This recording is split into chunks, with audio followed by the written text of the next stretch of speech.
नमस्कार। मेरे सामने यहाँ पर 41 वर्षीय व्यक्ति हैं। इनकी हस्तरेखाओं को मैं यहाँ पर पढ़ूँगा। किस प्रकार की गतिविधि उंगलियों पर चल रही है, किस प्रकार की गतिविधि पर्वतों पर चल रही है और किस प्रकार की गतिविधि आपकी रेखाओं में है, और उनसे बाद में सबको पढ़ के जो मिश्रित फल बनता है उसके लिए बिल्कुल अलग तरीके से रेखाओं को देखा जाता है, उसको बोलूँगा। सबसे पहले बात कर लेता हूँ आपकी उंगली के बारे में, और वो उंगली है आपकी सबसे छोटी उंगली, कनिष्ठा उंगली। सूर्य की उंगली के प्रथम पर्व तक ना पहुँचे तो ये अच्छा संकेत नहीं होता। इसका कारण होता है कि व्यक्ति अपने आप को श्रेष्ठ समझ करके गलत डिसीजन लेता है, दूसरे से सलाह ना करके गलत डिसीजन लेता है। साथ ही साथ ऐसे लोग अपने जीवन के अंदर संघर्ष करके खुद को स्थापित करते हैं, यानी इनको बहुत कुछ आसानी से प्राप्त नहीं होता। प्रथम पर्व मानसिक पर्व पर यदि मैं देखता हूँ तो वर्तमान के हिसाब से कोई खराब रेखा नहीं है। जैसी भी स्थिति है उससे लड़ने की सामर्थ्य आपके अंदर है, तो ये अच्छी बात है कि कोई भी स्थिति है उससे लड़ने का संकेत है। चक्र भी बना हुआ है, ग्रहण शक्ति भी मजबूत है, तो ये अच्छी बात है। सेकंड पर्व जो है ये अपने आप में ठीक नहीं है। जब जब सेकंड पर्वत पर राहु रेखाओं का प्रभाव होता है तो वह आपके जीवन के अंतर्गत, ध्यान रखें, वर्तमान में झुंझलाहट से कोई ऐसा काम ना करें जिससे आपको नुकसान का सामना करना पड़ जाए। वाणी से इतना ज़्यादा अधिक ना बोलें जिससे आप अपने और शत्रु बना लें। ऐसे समय पर शांत रहना अति आवश्यक होता है। ये वर्तमान की रेखाएं बनी हुई हैं। तीसरा पर्व, अभी मैं कुल मिलाकर के बढ़िया रेखाएं हैं, कोई राहु रेखा नहीं है। धन के आगमन अभी आपके पास निरंतर रूप से बने हुए हैं। सूर्य का पर्व की बात करता हूँ। सूर्य का प्रथम पर्व, यहाँ भी चक्र जैसी आकृति, सुंदर, ग्रहण शक्ति अच्छी है, जिसके कारण ऊर्जा अच्छी रहती है बॉडी के अंदर, और सूर्य के तत्वों के कारकों में वृद्धि मिलती है, जैसे सरकारी नौकरी। यहाँ पर अभी किसी प्रकार का एक्सीडेंट का कोई योग नहीं दिखाई देता, किसी प्रकार के आँखों का रोग नहीं दिखाई दिया। सेकंड पर्वत पर यदि मैं देखता हूँ तो अभी राहु रेखाओं का प्रभाव नहीं है। जब यहाँ पर ज़्यादा कटिंग करने वाली रेखाएं बढ़ जाएंगी तब आपको जेल का सामना करा सकती हैं। तो माइनस रेखाओं को यहाँ पर खुद देखते रहिएगा। अगर आड़ी आड़ी रेखाएं आ जाएं तो समझ लीजिएगा इस तरह की कि आपको जेल का सामना करना पड़ सकता है। अभी यहाँ से कहीं जेल का कोई संकेत दिखाई दिया। तीसरा पर्व, यहाँ पर अभी कुल मिलाकर आपने पिता की सेवा करी, पिता भी सम्मान वाले व्यक्ति थे, यहाँ दिखाई देता है। आइए बात करते हैं शनि की उंगली के बारे में। शनि की उंगली का प्रथम पर्व, अभी यहाँ पर किसी भी प्रकार के स्थायी रोग नहीं है। हल्की हल्की डॉटेड रेखाएं यहाँ से चलनी शुरू हुई हैं, यानी कुल मिलाकर के यहाँ ये छोटी मोटी रेखाएं किसी रोग को निरंतर रूप से आपके अंदर प्रवेश करने के लिए दिखाई देती हैं। हो सकता है टेंशन की वजह से या किस वजह से, लेकिन इन रेखाओं का ज़्यादा बड़ा होना ठीक नहीं होता। जब ये रेखाएँ ज़्यादा बड़ी हो जाती हैं तो आपके शरीर के अंदर निरंतर रोग बन जाते हैं। द्वितीय पर्व की जहाँ तक बात करता हूँ, द्वितीय पर्व पर कोई इतना बड़ी रेखाएं नहीं है कि व्यक्ति पे कोई बहुत बड़ा कर्ज हो गया है। ऐसी स्थिति है कि कुल मिलाकर छोटे मोटे तो जीवन में सबके साथ ही लगे रहते हैं। आज के देशकाल पात्र व्यक्ति हमेशा लोन लेने के लिए उत्साहित रहता है, ले लेता है और उतार भी देता है। तो ये छोटी मोटी रेखाएं यहाँ पर कुल मिलाकर अभी कर्ज में व्यक्ति मुझे दिखाई नहीं देता, मोटे कर्ज में। यहाँ पर तीसरा पर्व परिवार को संतुलित रूप से चला लेने के लिए जाना जाता है। मेरे हिसाब से यहाँ पर आप परिवार का संचालन सही तरीके से कर पा रहे हैं। अब बात करते हैं हम यहाँ पर आपकी उंगली की बृहस्पति उंगली के बारे में। बृहस्पति की उंगली यहाँ पर यदि मैं देखता हूँ तो इस पर भी चक्र की आकृति, यानी अपने आप में सुंदर संकेत, और साथ ही साथ ये अपने आप में पेट का रोग नहीं दे रहा, कोई हृदय का रोग नहीं दे रहा, यहाँ किडनी का, लीवर का किसी प्रकार का कोई रोग दिखाई नहीं देता। सेकंड पर्वत की यदि बात करता हूँ तो पत्नी के साथ वैचारिक मतभेद की हल्की फुल्की रेखाएं हैं। जो हो सकता है इस समय के टेंशन के कारण आपके समय पर चल रही हो। तो ऐसा कोई बड़ा विरोध नहीं दिखाई दिया पत्नी के साथ में। तीसरा पर्व संतान सुख सहयोग का होता है, वो भी यहाँ पर ठीक प्रकार से बना हुआ है। अब बात करते हैं हम यहाँ पर आपके पर्वत के बारे में, और वो है आपका बुध पर्व। बुध पर्व और स्थायी रेखाएं खड़ी हैं। स्थायी रेखाओं का मतलब जो ये रेखा खड़ी हैं इनको एक स्थायी रेखा हम इसलिए बोलते हैं कि लगातार स्थायी रूप से धन के आगमन का बना रहना, इसको इस प्रकार से बोलते हैं। कुल मिलाकर के आपके जीवन में यहाँ पर अभी वर्तमान में सम पर्वत है, धन के आगमन निरंतर रूप से बने हुए हैं। आइए बात करते हैं सूर्य पर्व के बारे में। यश और मान सम्मान का सूर्य का पर्व, पद दिलाने वाली जो रेखाएं होती हैं वो यहाँ पर बनी हैं, और बहुत सुंदर तरीके से इनका पर्व का संपर्क सीधा सीधा सूर्य के नीचे वाले पर्व से हुआ। इसका मतलब सबसे पहले इन रेखाओं से बोला जाता है कि व्यक्ति ने सही रूप से शिक्षा सही समय पर करके और राज्य सरकार की नौकरी को प्राप्त किया। परंतु साथ में लगने वाले एक्स, यानी ये इस तरह की आकृति जब एक्स को बना ले, नीचे की तरफ ऊपर की तरफ और थोड़ा आड़ी तिरछी रेखा साइड बाई चली जाती हैं, तो ये निश्चित बात है कि वर्तमान के समय में आपको सामना करना पड़ रहा है का राज्य सरकार से या कुल मिलाकर अपने सरकारी क्षेत्र के लोगों से किसी भी प्रकार की विपरीत परिस्थितियों का। सवाल का जवाब मैं दे दूंगा, मैं उनको कंक्लूजन करके कुल आपका कि हाँ इसका कितना नुकसान आपको होगा और कितना लाभ आपके जीवन में कब तक रहेगा। चलिए अब बात करता हूँ मैं इसके बाद में, अगर बात करता हूँ तो मध्यम में भी कुछ एक्स लग करके चले हैं यहाँ मध्य क्षेत्र में भी, जो यानी कि आपके धन के लिए भी एक तरह से ग्रहण काम करते हैं। सम्मान पे भी प्रभाव इस समय डाल रहे हैं। इस समय सम्मान और साथ ही साथ धन के लिए संघर्ष हो रहा है।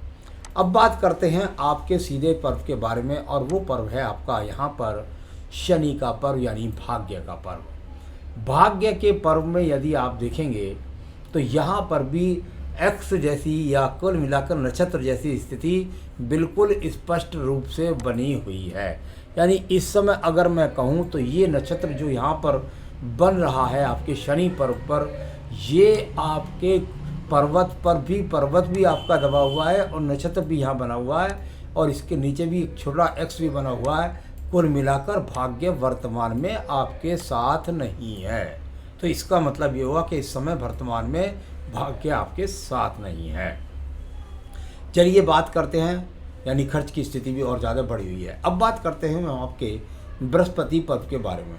मल्टी टैलेंटेड रेखा शनि पर्व को गई, आपने अपने ज्ञान से धन का आगमन को प्राप्त किया। यहाँ इस तरह की रेखाएं दिखाई देती हैं। आने वाले समय में अभी यहाँ पर कोई नया मकान या भवन खरीदने का कोई संकेत नहीं है। बृहस्पति कुल मिलाकर यहाँ अनुकूल स्थिति में है, लेकिन इसमें एक बहुत बड़ा ये जो यहाँ पड़ा हुआ है एक वलय सा आपको लगता है देखने में। ये इसको वलय की आकृति ही कह सकता हूँ, ना तो ये बृहस्पति में रही वलय और ना ही ये रहा कुल मिलाकर आपका शुक्र वलय। बस इसको ये कह सकता हूँ जब जब ये घेरा चलता है और ये दो ऊपर घेरता है, यानी बृहस्पति को और शनि को घेरता है, तो आपके धन पर भी ग्रहण लगाता है और साथ ही साथ आपके सम्मान पर भी। तो ये इस तरह की आकृति यहाँ से बननी अच्छी नहीं कहलाती। आइए बात करते हैं आपकी हृदय रेखा के बारे में। हृदय रेखा और वर्तमान की स्थिति में हृदय रेखा से काफ़ी रेखाएं गिरने वाली भी हैं, और साथ ही साथ यहाँ पर इसको कई जगह डॉटेड रेखाएं परेशान भी करती हैं। मन में अशांति है, नंबर 1 मन में अशांति। नंबर 2 रोग आने के लिए आपको एकदम निमंत्रण दे रहे हैं आपके शरीर में आने के लिए, और चिंताएं और शरीर में रोग आने का प्रवेश यहाँ पर काफ़ी नज़र आता है। इसके लिए आपको सावधानी रखनी होगी, जो उपाय पूजा पाठ होगी वो करनी होगी। चलिए मैं बात करता हूँ इसके बाद आपके निम्न मंगल पर्व कर्म पर्व के बारे में। निम्न मंगल पर्व कर्म रूपी रेखाएं काफ़ी निकलती हैं। निकल कर जब ये रेखाएं जाकर के आपकी हृदय आयु रेखा को काटती हैं, आपकी बुद्धि रेखा को काटती हैं, आपके सूर्य पर्व से संबंध बनाती हैं, तो ये अच्छी बात होती है कि मेहनत से व्यक्ति ने राज्य सरकार की नौकरी प्राप्त करी और बुद्ध तक पहुंचती हैं, तो मेहनत करके व्यक्ति ने धन का आगमन बनाया। तो कुल मिलाकर ये संघर्षरत रेखाएं व्यक्ति को ऊर्जा देती हैं। ये अच्छी बात है, ऊर्जा देने वाली रेखाएं आपके पास हैं। मैं बात कर रहा हूँ इसके बाद आपकी रेखा के बारे में, और वो रेखा है आपकी यहाँ पर बुद्धि रेखा। बुद्धि रेखा में शुरू में बहुत सारे विलंब आए, आसानी से आपने अपने जीवन में सब कुछ नहीं पाया है, थोड़ा संघर्ष किया है, और संघर्ष करने के बाद ये बुद्धि रेखा का यहाँ से उदय हुआ, और इसके बाद ये बैलेंस के साथ चल करके बुद्धि रेखा चली। यानी बुद्धि तो आपके पास में प्रखरता के साथ में है, अपनी बुद्धि से आप में मजबूती है, और मजबूती से आप अपने कार्य निकालने में संपन्न भी हैं। तो इस प्रकार से यहाँ पर बुद्धि रेखा को मैं किसी प्रकार से यहाँ खराब नहीं कह सकता। आइए बात करते हैं आपके द्वितीय मंगल पर्व से पहले। ये जो पर्वत का क्षेत्र होता है इसको हम पवित्र पर्व क्षेत्र कहते हैं, और पवित्र पर्व क्षेत्र पर जब एक्स के चिन्ह लग जाएं तो यानी यहाँ पर इस समय ईश्वर की कृपा आपको प्राप्त नहीं है। इसके बाद आपके हाथ में ये बहुत बड़ा नक्षत्र बनता है द्वितीय मंगल पर्व पर। जब जब ये बड़ा नक्षत्र बन जाए तो बहुत खराब होता है। द्वितीय मंगल पर बना नक्षत्र व्यक्ति के जीवन के अंतर्गत व्यक्ति को कोर्ट का, कचहरी का सामना, सरकारी कार्यों में बाधा, मुकदमेबाजी या जेल जैसी समस्याओं को सामना कराता है। कुल मिलाकर के ये बहुत ही खराब चिन्ह यहाँ पर बना हुआ है। नीचे आपने एक पंखड़ी रूपी जो चित्र बनाया है, ये यव का चिन्ह है, और ये भी आपके सम्मान में कमी ही लाता है क्योंकि ये भाग्य रेखा पर है। तो चलिए, ये नक्षत्र खराब है, सावधानी बरतनी होगी आपको। अब बात करता हूँ इसके बाद आपके नीचे वाले चंद्र पर्वत के बारे में।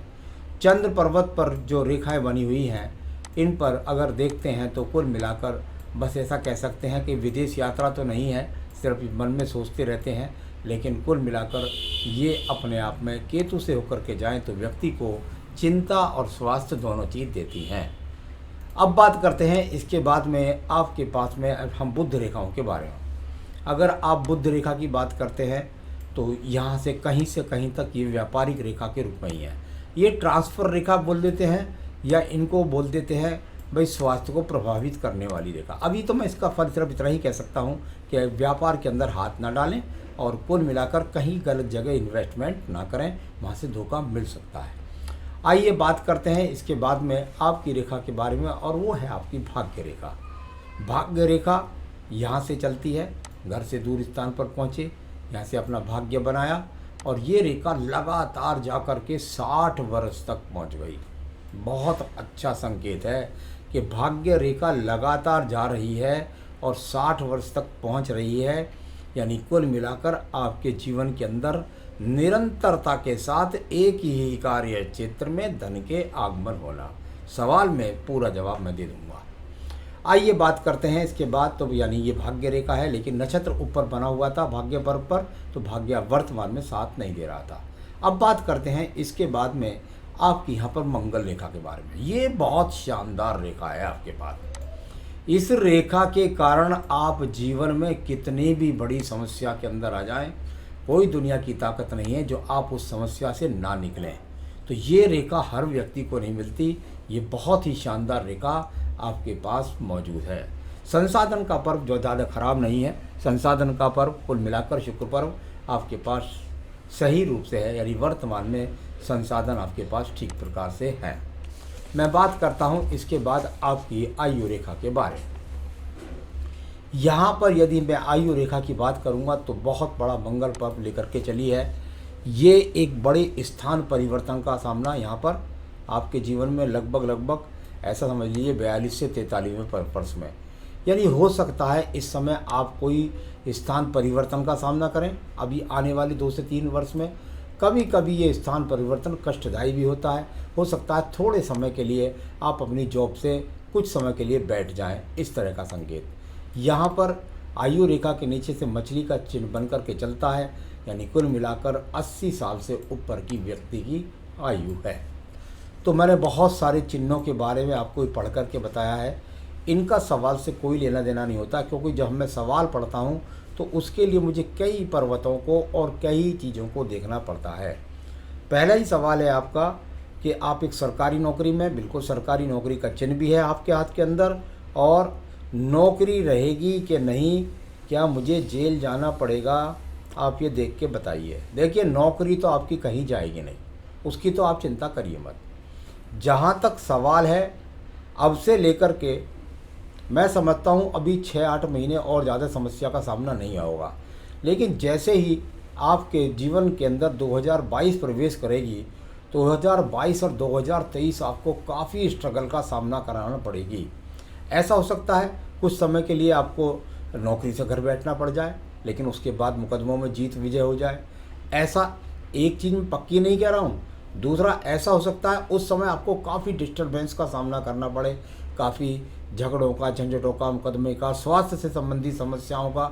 तो कुछ ना कुछ जो भी है, कुछ ना कुछ वहाँ पर वो समय वास्तव में टिपिकल है। आपको और लोगों ने भी बताया और यहाँ पर भी ऐसी ही स्थिति नज़र आती है आपकी यहाँ पर। जहाँ आपका 41वां वर्ष है, वहाँ पर ये 42 और 43 वर्ष में ये जो ज़बरदस्त रेखा काट रही है, ये यहाँ पर आपको समस्या देगी, परेशान करेगी। इसके बाद उससे निकल जाएंगे 2023 के बाद, और सुचारू रूप से आप अपने नौकरी उसी जॉब को करते हुए बड़े आराम से सब कुछ चलते चले जाएंगे। तो थोड़ा समस्या का समय आएगा। हो सकता है बदनामी का सामना भी करना पड़े, हो सकता है कुछ नौकरी में परेशानी का सामना पड़ना पड़े, कुछ मुकदमों का सामना पड़ना पड़े। वो समय ज़रा आपका टिपिकल आने वाला है, आएगा, उसको मैं कुछ उपाय बताऊंगा और बड़े आराम से आप निकल जाएंगे, क्योंकि आपके पास मंगल रेखा भी है। पहले भी 2 पामिस्टरों ने बताया आपको कि मेरी जॉब नहीं रहेगी। नहीं, जॉब तो रहेगी आपकी। उन्होंने कैसे बताया मुझे नहीं पता, लेकिन आपकी जॉब रहेगी। हाँ, समस्याएं उसके बीच में आपको आएंगी और उससे आपको परेशानी भी काफ़ी कुछ होगी वो 2 साल में। तो जॉब तो नहीं जाएगी। जेल के योग भी मुझे अगर बच के देखता हूँ तो बिल्कुल नक्षत्र का बनना मंगल पर्वत पर हो सकता है कुछ समय के लिए, 2 दिन, हफ्ता भर कुछ ऐसा सामना ना हो जाए आपके जीवन में, कहीं आपको जेल या कह सकते हैं कि थाने में रहना पड़ जाए 2-4 दिन। इस तरह की स्थितियाँ काफ़ी नज़र आती है। यदि ऐसे में व्यक्ति का स्वास्थ्य खराब हो जाता है और वो वहाँ पर 2-4 दिन के लिए भर्ती हो गया जाता है, तो भी उसे जेल योग कहते हैं। यानी जेल ना होकर के व्यक्ति का स्वास्थ्य खराब हुआ, उसके कारण वो हॉस्पिटल 2-4 दिन रह आया। तो ऐसे संकेत से हम इस प्रकार से इनको बोलते हैं। तो बिल्कुल थोड़ा समस्याएं आएंगी किसी भी तरीके से, लेकिन इतना ईश्वर हम नहीं हैं। जो दिखाई देता है थोड़ा उसको बताने का प्रयास किया है। फाइनेंशियल कंडीशन अभी 2 साल अच्छी नहीं रहेगी। 2023 के बाद में ठीक स्थिति आपको ज़्यादा महसूस होगी। शत्रु स्थान भी देख लीजिएगा। जहाँ तक शत्रु स्थान की बात करते हैं तो आपके पास मंगल कवच रेखा है, और नक्षत्र जब बन जाता है तो ये समय शत्रु भी परेशान करेंगे 2 साल तक, तो आपको काफ़ी। और इसमें बीच में आपने पूछा होगा बदनामी होगी, इनका सामना करना पड़ेगा, सब तरह की स्थितियाँ वो आएंगी। उस समय सब बहुत समस्याएं आएंगी। उस समय जो पूजा पाठ मैं बताऊंगा उसे ज़रूर कर लीजिएगा। और यहाँ पर आपने और पामिस्टों को भी दिखाया, उन्होंने बताया 2022-2023 काफ़ी ख़राब रहने वाला, इनको सही बताया उन्होंने। तो बिल्कुल समस्याओं का सामना है, और इससे किस तरीके से आप बच सकते हैं ये मैं आपको बता देता हूँ। संकट नाशन गणेश स्रोत, संकट नाशन गणेश स्रोत इन बुरी रेखाओं को मिटा देता है, आपके आने वाली समस्याओं को हटा देता है। उसके 3 पाठ आप रोजाना करें, साथ ही साथ सुंदर कांड का 1 पाठ नित्य करें। यदि आप चाहते हैं कोई भी समस्या ना आए, ना जेल योग, ना बदनामी, ना कुछ, तो क्योंकि वो समय मैं समझता हूँ आपका शुरू होगा 2022 में के आरंभ में जाकर के, तो अभी से उस स्थिति को मजबूत कर लीजिए। और संकट नाशन गणेश स्रोत के 3 पाठ करिए और सुंदर कांड का रोजाना 1 पाठ करिए। तो इसमें ऐसा कर सकते हैं, संकट नाशन सुबह कर लें और सुंदर कांड शाम को कर लें, या दोनों एक साथ कर लें, लेकिन करने पड़ेंगे अगर आप ज़रूर आपको, तभी आप इन समस्याओं से निजात पा सकते हैं। नमस्कार।